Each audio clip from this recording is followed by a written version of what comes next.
India हमारी country जिसे golden word भी कहा जाता था, उस जमाने में वर्ल्ड में जीडीपी का ऑलमोस्ट 25 से 30% शेयर अगर हम बोले इंडिया का था, है ना। मतलब इतना पार्टिसिपेशन यहाँ में इंडिया का देखने को मिलता है, जिसे सोने की चिड़िया भी कहा जाता था। तो अब एंट्री हो रही थी इंडिया में यूरोपियंस की एंट्री। जैसे अगर हम बात करें, डच आए, पोर्तुगीज आए, फ्रेंच आए, उसके बाद ब्रिटिश आए, और ब्रिटिशर्स ने ऑलमोस्ट 2 साल हमारे इंडिया में राज करा। तो क्या सब कुछ अच्छा था? क्या सब कुछ पूरा बुरा था? नहीं। आज हम इस चैप्टर में ये सारी चीजें फटाफट से विद इन 20 से 22 मिनट्स रिवाइज करने वाले हैं, चैप्टर को अच्छे से गो थ्रू करने वाले हैं। सारे इंपॉर्टेंट पॉइंटर्स जितने बेस्ट से बेस्ट वे में मैं आपके लिए लेकर आ सकती हूँ लेकर आई हूँ। हमारा 4th चैप्टर है the colonial era in India, chapter 4 आपकी न्यू एनसीईआरटी का, और मैं हूँ आपकी कोमल मैम, एसएसटी एजुकेटर। स्वागत करती हूँ आपका आपके favourite channel Unacademy Avengers class 6 to 10th में। तो फटाफट से क्लास को स्टार्ट करते हैं। आपके सिर्फ 2 से 3 काम है, कमेंट करके बताना है कैसा लगा, लाइक करते चलना है ताकि मेरी गाड़ी में पेट्रोल चले, और आपको शेयर करते जाना है। और 4th चीज सबसे इंपॉर्टेंट क्या करनी है, स्क्रीनशॉट लेते जाना है। मैं साइड होकर पढ़ाऊंगी, ठीक है। मैं बीच बीच में चीजें रिपीट नहीं करूंगी क्योंकि चैप्टर इतना लंबा होता है, बार बार बोलना नहीं हो पाता, ठीक है। तो स्टार्ट करते हैं। सबसे पहले the age of colonialism, colonization की एज, यानी औपनिवेशिक काल, यानी जब हमें कॉलोनी बना लिया गया था। कॉलोनी मतलब जो हम कैंपस बोलते हैं, गोकुलधाम सोसाइटी है, हमारी कॉलोनीज होती है, क्या इस टाइप की कॉलोनी? नहीं। इसका मीनिंग समझते। कॉलोनिज्म का मतलब होता है practice where one country controls another region, setting up settlement and imposing political, economic and cultural system. ऐसा काम, ऐसी प्रैक्टिस जिसमें क्या होता है, जब एक कंट्री दूसरी कंट्री को सब्जुगेट कर लेती है, अपने अधीन ले लेती है, अनदर रीजन को, उसमें अपना सेटलमेंट करती है, साथ में पॉलिटिकल हो, चाहे इकोनॉमिकल हो, चाहे कल्चरल सिस्टम, हर चीज को चेंज ले आती। जैसे फॉर एग्जाम्पल मैं आपके घर में आई, तो मेरे जो तौर तरीके थे, मेरा जो कल्चर था, मेरा जो सिस्टम था, जो भी चीजें मैंने आप पर थोप दी, सॉरी थोड़ा सा हो जाता है, आप पर थोप दी, और आप क्या कर रहे हो, आपके घर में सारे हालात सब चेंज हो गए, तख्ता पलट हो गया। तो ऐसे ही ब्रिटिशर्स आए, उन्होंने हमारे इंडिया की पॉलिटिकल, इकोनॉमिकल और कल्चरल सिस्टम को पूरी तरह से बदल डाला। Ancient roots begin as early as the first millennium BCE with great empires. अगर हम एंशियंट रूट्स की बात करें तो पुराना इसका कहां से शुरुआत होती है, तो लगभग ही कब से था, फर्स्ट मिलेनियम बीसी। मिलेनियम का मतलब होता है पीरियड ऑफ 1000 ईयर, बीसी आपको पता है बिफोर कॉमन एरा, जब बड़े बड़े एम्पायर्स होते थे, ठीक है। इसको समझते हुए चलते अच्छे से। Religious expansion in the first millennium CE, the spread of Christianity and Islam also led to colonization of new territories. First millennium CE में जब क्रिश्चियनिटी स्प्रेड हो रही थी, है ना, और इस्लाम को ये क्या करा जा रहा था, मतलब न्यू टेरिटरीज में जब कॉलोनाइजेशन था, तो क्रिश्चियनिटी और इस्लाम को क्या कराया जा रहा था, बढ़ाया जा रहा था, मतलब इनको स्प्रेड किया जा रहा था। जैसे इससे पहले अगर आप मिडिवल हिस्ट्री की बात करें, इससे पहले वाले चैप्टर्स की बात करें, तो वहां पे हमें क्या देखने को मिलता है, तो इन्होंने किसको बढ़ावा दिया, जो मुस्लिम इन्वेडर्स आए उन्होंने इस्लाम को बढ़ावा दिया, ऐसे ही ब्रिटिशर्स आए इन्हें क्रिश्चियनिटी को बढ़ावा दिया, या और भी यूरोपियंस आए। Motive desire to explore unknown lands and gain knowledge of geography and natural history. यहाँ आने का मोटिव क्या था, तो भाई इनका मोटिव था नए नए लैंड को एक्सप्लोर करना चाह रहे थे, है ना, ये जानना चाह रहे थे कि क्या ज्योग्राफी है, क्या हिस्ट्री है, मतलब दूसरी दूसरी जगहों की। Claim purpose, colonizer justified rule as civilizing mission claiming to bring progress. इन्होंने क्या क्लेम करा कि अगर हम कॉलोनी बना रहे हैं कंट्रीज को, चाहे इंडिया हो चाहे कोई भी कंट्री हो, इसीलिए ताकि हम उनके जो नेटिव्स है, जो वहां के रहने वाले लोग हैं, उनको सिविलाइज बना रहे हैं, उनको कल्चर्ड बना रहे हैं, बेसिकली उनकी प्रोग्रेस के लिए हम ये सब कर रहे हैं, ठीक है। समझ में आ रहा है? तो कैसे शुरुआत हुई, क्या होती है कॉलोनी, क्या इनका पर्पस था, और क्या रीजन इन्होंने दिए।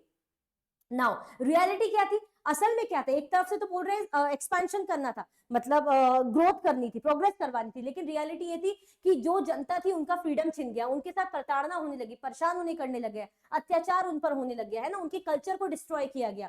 वर्ल्ड कनेक्टेड टेक grew but benefits went to colonizer. Impact क्या रहा, ग्रो हो रहा है, प्रोग्रेस हो रही है, लेकिन ये जो फायदा है ब्रिटिशर्स का हो रहा है, यूरोपियंस का हो रहा है, हमारा तो बहुत ज्यादा नुकसान था। तो कॉलोनाइजर्स का यहाँ पे इंपैक्ट, फायदा हमें देखने को मिलता है। रिजल्ट क्या रहा, colonize people face great suffering. जिनको कॉलोनाइज बना रखा था, मतलब जिनको अपना गुलाम बना रखा था, उन्होंने बहुत सफर करा और फायदा उठाया है इन लोगों ने, ठीक है। और रीजन क्या दे रहे थे, बहाना क्या दे रहे थे कि नहीं हम तो सिविलाइज करेंगे, हम तो प्रोग्रेस लेकर आएंगे, जो कि साफ झूठ था। स्क्रीनशॉट लेते चल रहे हो ना, और लाइक भी करते चल रहे हो ना।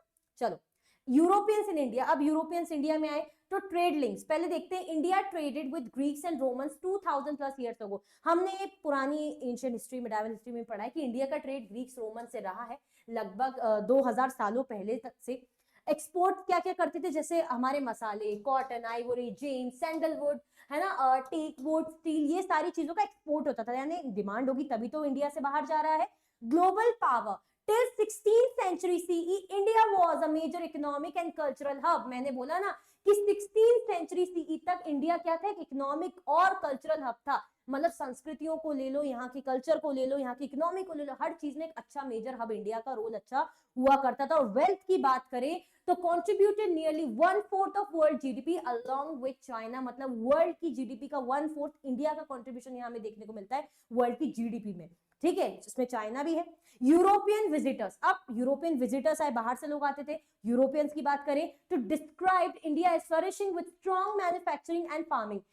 ये आए, इन्होंने देखा कि अरे वाह क्या बात है, इंडिया में तो बहुत अच्छी अच्छी चीजें हमें देखने को मिलती है, इंडिया का जो ट्रेड है, जो फार्मिंग है ना, मैन्युफैक्चरिंग, बहुत बढ़िया बहुत बढ़िया, बहुत अच्छा है, ठीक है, उन्हें अच्छा लगा, बहुत ज्यादा इंप्रेस हुए। Trade networks, vast internal external roots. Trade network कैसा था, इंटरनल एक्सटर्नल बहुत से रूट्स थे, ट्रेड रूट्स हम पढ़ते आए, आपने पुरानी एंशिएंट हिस्ट्री, मेडावल हिस्ट्री में भी पढ़ा है कि ट्रेड रूट्स हुआ करते थे जहां से ट्रेड होता था। Result, India's wealth attracted European colonial power. अब जो यूरोपियन कॉलोनियल पावर थी, इंडिया की इस वेल्थ ने उन्हें चकाचौंध करा, उन्हें अट्रैक्ट करा, है ना। हमें जब कोई भी चीज अट्रैक्टेड लगती है, कोई ड्रेस हो, कोई बैग हो, कोई भी आपकी बाइक हो, कुछ भी हो, तो आप जाते हो ना उसको कि भाई ये चाहिए ही चाहिए। तो इंडिया की वेल्थ ने उन्हें अट्रैक्ट कर दिया कि वाह क्या कंट्री है, बहुत बढ़िया, बहुत ही अच्छी, ठीक है। चलो now Portuguese commerce and atrocities. Portuguese आए सबसे पहले, यूरोपियंस थे, है ना। वास्को डी गामा का नाम तो फिर आपको पता ही है। इनका पर्पस ट्रेड था और कैसे इन्होंने अत्याचार भी करे। 1498 में Vasco da Gama land set Kappad Kerala, Kerala पे लैंड हुए। 1510 में गोवा कैप्चर कर लिया गया और कैपिटल बन गई पोर्तुगीज इंडिया की, मतलब गोवा को इन्होंने अपनी कैपिटल बना दिया।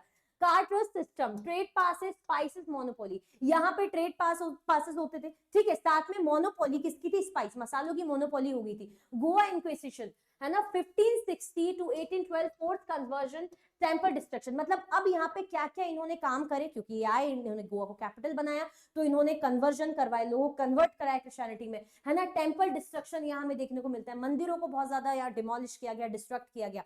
तो ये किसका टाइम था, पोर्तुगीज का। देखो बेटा, छोटे से टाइम में जितना छोटे से छोटा पर हर टॉपिक हो जाए वो मैं लेकर आई हूं, तो आप लोग इसको समझो अच्छे से, है ना। इसको भी समझ के काफी चीजें आपको समझ में आने वाली, तो इसको भी ध्यान से हमें समझना है, ठीक है। ऐसा नहीं सोचना है कि छोटू सा है, समझ में नहीं आ रहा, लेकिन नहीं, इसको भी मैं जितना बेस्ट से बेस्ट एक्सप्लेन कर सकती हूँ समझा रही हूँ। The Dutch, commerce and competition, भाई डच भी आए, ट्रेड ही पर्पस था, competition. 17th century Dutch arrive for spice trade, ये भी मसालों के ट्रेड के लिए आए थे। वीओसी सेटअप, भाई सेटअप हुई, यहाँ पे सेंटर्स था इनका, जो कंपनी सेटअप हुई, सेंटर था इनका सूरत, कोचीन, नागापट्टिनम, ठीक है। 1741 में मार्तंडा वर्मा जो ट्रेवनकोर से थे, उन्होंने डच को जो है उनके कॉलेशन में हरा दिया, डचेस को हरा दिया। साथ में एक तरीके से माना जाता है कि एशियन की विक्ट्री थी यूरोपियन में, ठीक है, तो यहाँ पे ये हार गए। नाउ फ्रेंच कॉलोनियल एम्बिशन, अब फ्रेंच आए। फर्स्ट पोस्ट सूरत, इनका 1668 में पहला पोस्ट था सूरत। 1674 में पौंडीचेरी इन्होंने कैपिटल बनाई। जूप्लेक्स जो थे, इन्होंने ट्रेन सिपॉइज, है ना, को बिल्कुल सिपॉइज को ट्रेन करा और रूलर्स को अपने कठपुतली पपेट्स की तरह यूज करा। कार्नेटिक वॉर हुई 1746 टू 63, तो इन्होंने मतलब ब्रिटिश के साथ इनकी वॉर हुई जिसमें ये हार गए, लेकिन इनके पास क्या था, सिर्फ पौंडीचेरी ही रह गया।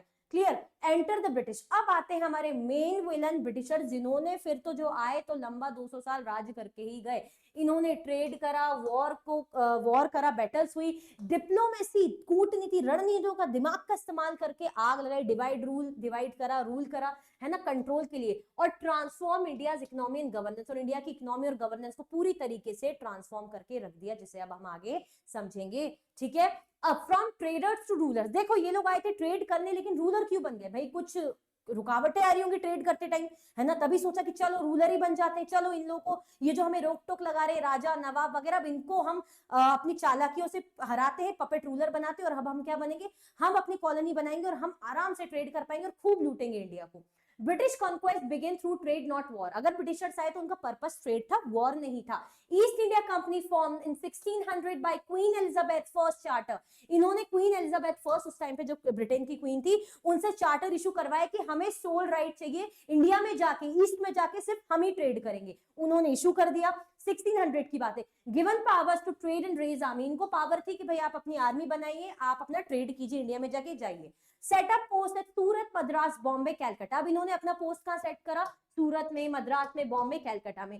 Post as traders gain local trust. अब ये कैसे थे? ट्रेडर्स की तरह ही आए थे, है ना। धीरे धीरे इन्होंने आसपास के ट्रेडर, आसपास के लोग का ट्रस्ट जीतना शुरू करा। Trade post became basis for British rule. धीरे धीरे अपना बेस बनाते जा रहे थे अंदर ही अंदर, कि फैलाते जाएंगे, एक्सपांड करते जाएंगे, अभी तो धीरे से शुरुआत करो, है ना। तो डिप्लोमेसी का इस्तेमाल कर रहे थे, कूटनीति, रणनीतियों का इस्तेमाल करते हुए अभी अपने आप को ग्रोथ कर रहे थे। तो बेसिकली अभी हमें ट्रेड होते हुए ही देखने को मिल रहा है। The strategy of divide and rule. अब इन्होंने नई नई स्ट्रेटेजीज, अब दिमाग का इस्तेमाल करना शुरू करा कि अब हम क्या करेंगे, आपस में इन लोगों को लड़ाएंगे और रूल करेंगे। जैसे मम्मी बोलती ना, हाँ तुम लोग भाई भाई आपस में ही लड़ो ताकि बाहर वाले फायदा उठा के चले जाएं, तो यहाँ पे वही इन्होंने करा। British exploited rivalries between Indian rulers and communities. अब यहाँ पे कहता है, जैसे फॉर एग्जांपल मेरी आपकी अलग अपनी राइवलरी चल रही है, मैं कहीं की राजपूत हूँ, आप कहीं के राजा हो, आपकी मेरी राइवलरी चल रही है। तो ऐसे में ब्रिटिशर्स ने क्या करा, बोला कि चलो हम आपको सपोर्ट करेंगे, हम आप उनसे बैटल करो, हम आपको सपोर्ट करेंगे, आपको आर्मी प्रोवाइड करेंगे। मुझे लगा अरे भाई तो मेरा साथ दे रहे और मैंने उस राजा को हरा दिया। तो धीरे धीरे करके डिवाइड कर रहे हैं, आग लगा रहे हैं फिर, ताकि रूल करें, फिर मुझ पे भी अत्याचार करेंगे, मुझ पर भी रूल करेंगे, मेरे को भी हराएंगे। ऐसा नहीं कि मेरे दोस्त बन गए वो, ठीक है। बैटल मतलब इसमें लिखा है ना कि इन्होंने दुश्मनियों का फायदा उठाया। Battle of Plassey 1757, Robert Clive allied with Mir Jafar to defeat Sirajuddaula, start of British power. Battle of Plassey हुई थी, जो अवध के नवाब थे सिराजुद्दौला, है ना, उनके अंडर जो थे कमांडर इन चीफ अगर हम बोले मीर जफर, उन्होंने गद्दारी कर दी। वो किसके साथ मिल गए? ईस्ट इंडिया कंपनी के जो उस टाइम पे गवर्नर, अगर हम बात करें गवर्नर जनरल थे रॉबर्ट क्लाइव, उनके साथ मिल गए, क्योंकि मीर जफर को था कि हाँ ठीक है, अवध का नवाब तो मैं, सॉरी अवध बोली, बंगाल का नवाब तो मैं बन जाऊंगा, क्योंकि बंगाल के Sirajuddaula, I am sorry Awadh Bengal, थोड़ा कंफ्यूजन हो गया। बंगाल के नवाब अब मैं बन जाऊंगा, कंपनी मेरे साथ है। ऐसे में क्या होता है, बेचारे सिराजुद्दौला मतलब हार जाते बैटल में। अब ये बहुत बड़ी हार मानी जाती है और ये बहुत बड़ा मेजर चेंज माना जाता है इंडिया के इतिहास में, और ब्रिटिश पावर की एक मेजर शुरुआत हमें यहाँ देखने को मिलती है। Doctrine of lapse, annex states without male heir. यहाँ पे इन्होंने क्या बोला, नई नई मतलब पॉलिसीज लगा दी कि जो राजा रानी जो भी है, अगर आपका खुद की सगी औलाद नहीं है, बेटा नहीं है, मेल आपका एयर नहीं है, तो और उसके बिना आपकी डेथ हो जाती है, आपकी बेटी हो हमें कोई मतलब नहीं, आपका जो है भतीजा हो उससे मतलब नहीं, भांजे से मतलब नहीं, गोद लिए हुए बेटे से, अडॉप्टेड सन से हमें मतलब नहीं, आपकी खुद का अगर सन है तो ठीक, और अगर नहीं है और राजा की डेथ हो जाती तो राजा की ऑटोमेटिकली टेरिटरी किसके पास चली जाएगी? कंपनी के पास चली जाएगी। तो ऐसी ऐसी पॉलिसी इन्होंने अपनाई। सब्सिडारी अलायंस लेकर आए 1798 में, जिसमें बोला कि रूलर्स को बोला कि आपको हमारी आर्मी रखनी रहेगी, मतलब आप खुद की आर्मी नहीं रख सकते, है ना। जब भी आपको वॉर बैटल या किसी दूसरे राजा से दोस्ती भी नहीं कर सकते, आपको कुछ भी वॉर बैटल लड़नी है दूसरों से, तो आपको आर्मी हम प्रोवाइड करेंगे, बस उसके बदले आपको हमें पैसा देना पड़ेगा, रेवेन्यू देना पड़ेगा। नहीं दे पाओगे तो आपकी टेरिटरी हमारी हो जाएगी। तो ऐसी चालाकियां कर करके अब ब्रिटिश पावर एक्सपांड होती जा रही थी। Build empire on a cheap, मतलब सस्ते में दिमाग लगा के, ज्यादा खर्चा किए बिना, ज्यादा बड़ी खर्चा किए बिना, इन्वेस्टमेंट किए बिना, इनका एम्पायर एक्सपांड होता जा रहा था। क्लियर हो रहा है बच्चा? चल, now from paradise to hell, devastating famines. अब यहाँ पे भुखमरी के भी हालात हमें देखने को मिलते हैं। इतनी गरीबी, इतनी लूटपाटी, इतनी चालाकियां कि बेचारों के लोगों के पास, जो बेचारे आर्टिसंस थे, फार्मर्स थे, उनके पास पैसा ही नहीं बच रहा था, मार्केट में मनी फ्लो ही खत्म हो गया था एक तरीके से, और गरीबी के हालात बहुत खतरनाक थे। और बंगाल का फेमाइन तो बड़ा ही फेमस है।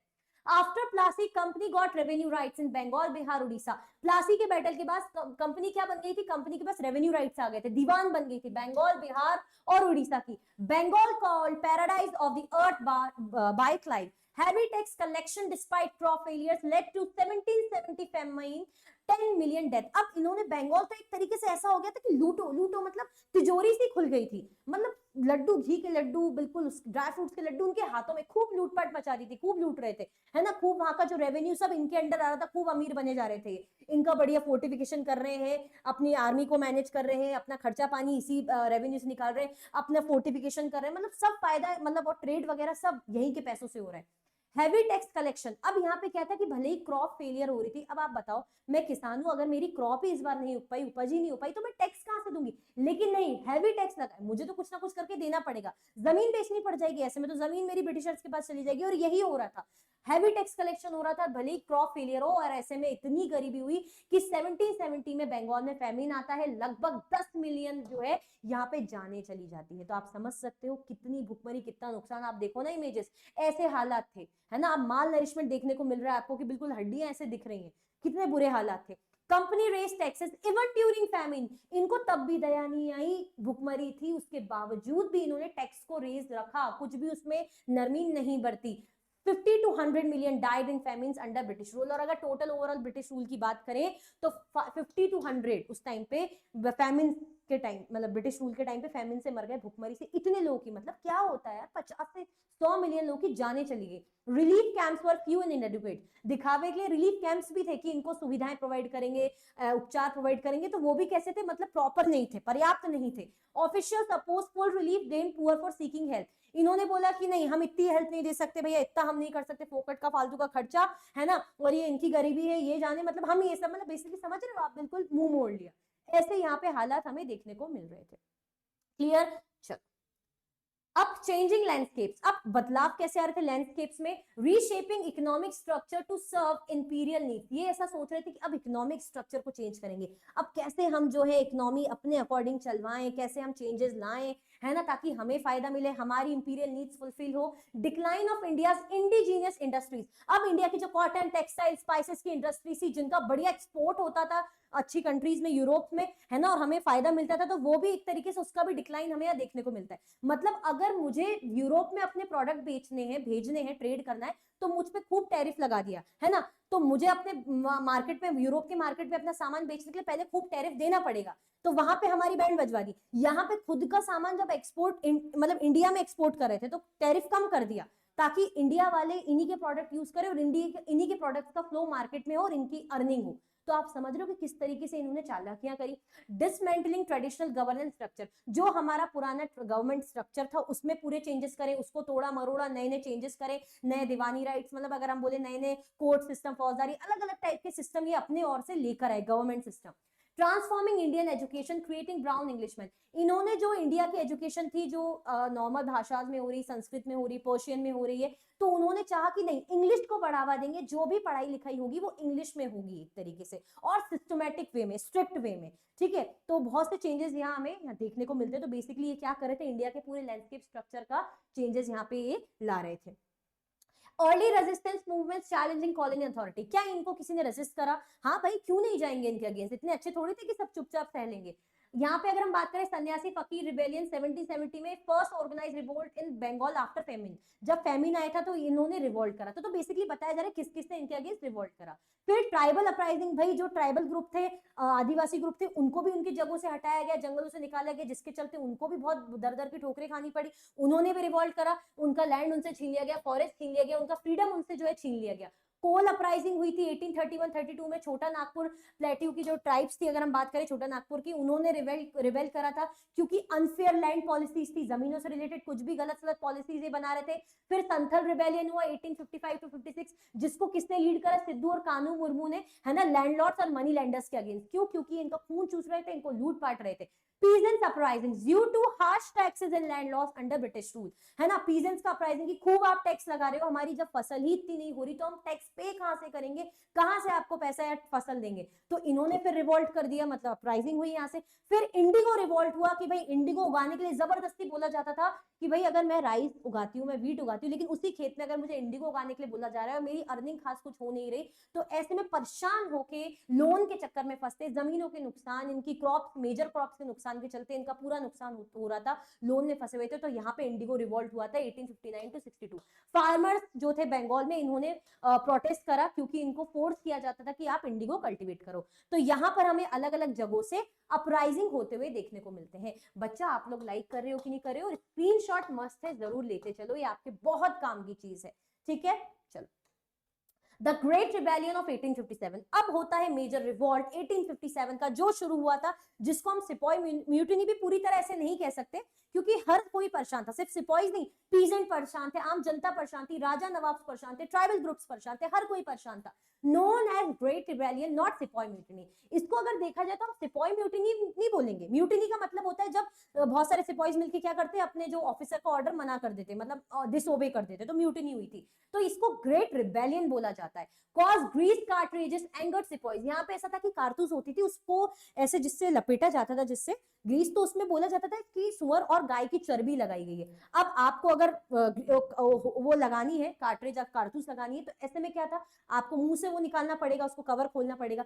अब उसमें अगर काऊ और पिग का फैट है, तो ऐसे में हिंदूज और मुस्लिम्स के धर्म भ्रष्ट होंगे, तो लोग बहुत ज्यादा नाराज हो गए। सिपॉइज ने बहुत बुरा, उनको लगा कि ये तो अब हमारे धर्म भ्रष्ट करने पर उतर आए, और एक तो हमें इक्वल राइट्स नहीं मिलते, इक्वल जो है हमें रिस्पेक्ट नहीं मिलती, तो वैसे ही वो परेशान थे। ऐसे में मंगल पांडे ने स्पार्क करा, रिवोल्ट करा बैरकपुर में, है ना। तो मंगल पांडे को, वो अपने ऑफिसर पर अटैक कर रहे थे, तो उनको जो है पकड़ लिया गया और उनको फांसी पे लटका दिया गया। अब अपराइजिंग शुरू होती मेरठ में, धीरे धीरे दिल्ली, कानपुर, लखनऊ, झांसी फैलती जा रही थी। बहादुर शाह जफर मुगल एम्परर थे उस टाइम पे, भले इतने पावरफुल नहीं थे, लेकिन मुगल एम्परर थे, और मुगल पावर ब्रिटिशर्स के आने तक थी, आपको बहुत अच्छे से पता है। ठीक है, तो वो सिंबॉलिक लीडर उन्हें मान लिया गया। रानी लक्ष्मीबाई, नाना साहेब, तात्या टोपे, ये बहुत इंपॉर्टेंट फिगर थे, की फिगर थे अगर हम बात बोले। British crushed it brutally, failed due to no unity. अब ब्रिटिशर्स की हालत तो खराब हो गई थी, लेकिन उन्होंने जैसे तैसे कंट्रोल पा लिया, रोक लिया। और क्यों रोक लिया, क्योंकि यहाँ पर रिवॉल्ट तो सबने किया, लेकिन प्रॉपर एक होता है ना कि मैं ये करूंगी वो करूंगी, लेकिन प्लानिंग ही नहीं थी मेरे पास, तो मेरा रिजल्ट अच्छा आएगा ही नहीं। मेरे को पता है मेरे पास ये एक सब्जेक्ट है, ये है, मेरे पास नोट्स है कोचिंग के सब, लेकिन मेरे पास प्रॉपर स्ट्रेटेजी प्लानिंग ही नहीं है। तो ऐसे में इनके पास प्रॉपर प्लानिंग यूनिटी नहीं थी, जिसके कारण ये लोग हार गए।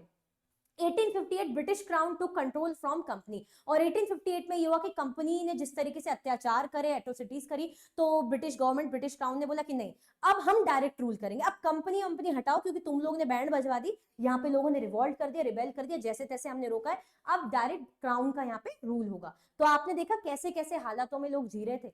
अब अगर हम लास्ट टॉपिक की बात करें, the legacy of European colonialism in India, तो क्या लीगेसी हमें यहाँ देखने को मिलती है।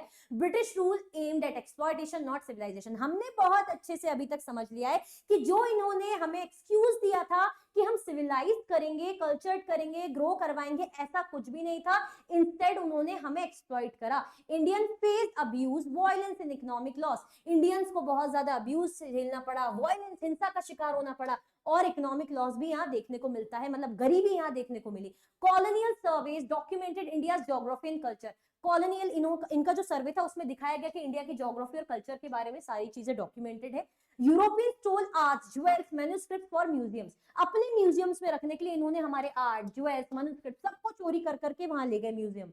Spark archaeology and heritage studies in India. यहाँ पे क्या था, आर्कियोलॉजी और हेरिटेज स्टडीज, है ना, जो इंडिया की थी, उन सब, मतलब आप समझ रहे हो कि हमारी चीजें का यूज कर करके, हमारी चीजों को जान करके सब वहां ले जा रहे हैं। Sanskrit text translated into European language. इन्होंने क्या करा, हमारी जो संस्कृत लैंग्वेजेस थी, उनको टेक्स्ट थे सॉरी, उसको यूरोपियन भाषाओं में ट्रांसलेट करा। Influence European thinkers, writers and artist, जिससे भाई हमारे जो यूरोपियन थिंकर्स थे, विचारक थे, राइटर्स थे, आर्टिस्ट थे, वो भी प्रभावित हुए। मतलब हम इतने इंटेलिजेंट थे अपने टाइम पे कि हमें हमारी चीजें लूट कर ले जा रहे हैं अपने कामों के लिए।